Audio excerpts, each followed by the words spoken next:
Praise Lord. आप सबों को जय मसीह की। हमारी सारी बहनों को महिला दिवस की शुभकामनाएं।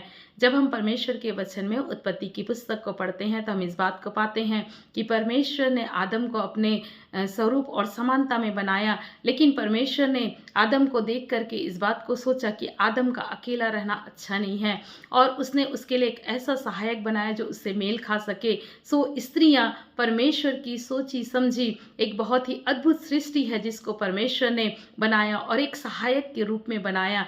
परमेश्वर के वचन में यदि आप नीति वचन उसका 14 अध्याय और पहले पद को पढ़ेंगे तो वहाँ पर लिखा हुआ है कि हर एक बुद्धिमान स्त्री अपने घर को बनाती है और मूढ़ स्त्री उसे अपने ही हाथों से ढा देती है। इसका मतलब है कि परमेश्वर हमें बनाने और ढा देने का गुण दिया है। हम किस प्रकार का चुनाव करते हैं। यदि हम परमेश्वर का भय मानेंगे तो हम बुद्धिमान होंगे और जब हम बुद्धिमान होंगे तो हम अपने घर को बनाएंगे। और घर का मतलब केवल बिल्डिंग नहीं है मेरे प्रिय बहनों, लेकिन घर का मतलब है अपना परिवार, अपना समाज, अपना जगह। और जब हम परमेश्वर का भय मानते हैं तो परमेश्वर हमको ऐसी बुद्धि देता है कि हम ना केवल अपने लिए लेकिन हम दूसरों के लिए भी आशीष का कारण बनते हैं। यदि आप नीति वचन उसका 31 अध्याय और 30 पद को पढ़ेंगे तो वहाँ पर लिखा हुआ है, शोभा तो झूठी और सुंदरता तो व्यर्थ है, लेकिन जो स्त्री परमेश्वर का भय मानती उसकी प्रशंसा की जाएगी। और परमेश्वर स्त्रियों का प्रशंसा करवाते हैं,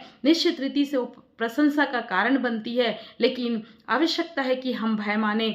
जब दबोरा परमेश्वर की नबिया होकर के चुनी गई तो बाइबल इस बात को बताता है कि जब वो राजा के साथ खड़ी रही, युद्ध तो नहीं लड़ी लेकिन राजा के साथ खड़ी रही और राजा ने युद्ध को जीता है। इसी प्रकार से जब एस्तर राज पद को पाई तो एस्तर भी राजा के साथ खड़ी होकर के अपने लोगों को बचा ली। उसका उपवास लोगों को, अपने लोगों को बचा लिया। इसी प्रकार से हम बाइबल में जितनी भी स्त्रियों का वर्णन को देखें तो वो अद्भुत है। मरियम एक ऐसी स्त्री थी जिसने अपने जीवन में कुंवारेपन को परमेश्वर को समर्पित किया, अपने गर्भ को परमेश्वर को समर्पित किया। परमेश्वर की इच्छा के अनुसार परमेश्वर को जब उसने समर्पित किया तो बहुत ही धन्य स्त्री हो गई। और यीशु मसीह उसके कोख के द्वारा आए, पवित्र आत्मा की सामर्थ्य के द्वारा यीशु मसीह इस संसार में आए। सो परमेश्वर स्त्रियों से बहुतायत से प्रेम करते हैं और वास्तव में हम अद्भुत सृष्टि हैं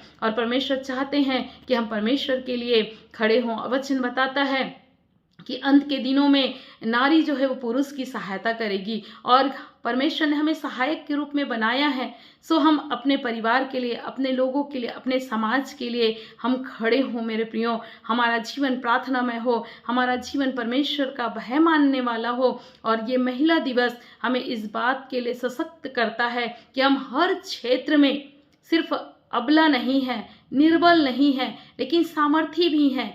लेकिन हम इस बात को उस समय हम महसूस कर सकते हैं जब हम परमेश्वर को अपने जीवन को देंगे और निश्चित रीति से परमेश्वर मुझको और आपको अपनी महिमा के लिए इस्तेमाल करेगा। केवल हम परमेश्वर को अपने जीवन को दें और उस अद्भुत सृष्टि को समझें जो परमेश्वर ने हमें बनाया है और अपने जीवन को पूरी रीति से समर्पित करें तो निश्चित रीति से परमेश्वर हमें भी उन महिलाओं के समान इस्तेमाल करेगा जिन बहनों का वर्णन हम बाइबल में पाते हैं। हम इस बात को जानते हैं कि रूत जो मोआबिन स्त्री थी, लेकिन जब उसने अपने आप को दे दिया, जब उसने परमेश्वर को अपना भाग बना लिया, जब परमेश्वर को ही उसने पुकारा, तो हम इस बात को जानते कि वंशावली में एक मोआबिन स्त्री का नाम आया है और ये बहुत ही महत्वपूर्ण है। इसका मतलब है कि मैं और आप बहुत ही महत्वपूर्ण है परमेश्वर की दृष्टि में। सो हम परमेश्वर के हाथ में रहें, बुद्धिमान बने, परमेश्वर का भय माने। निश्चित रीति से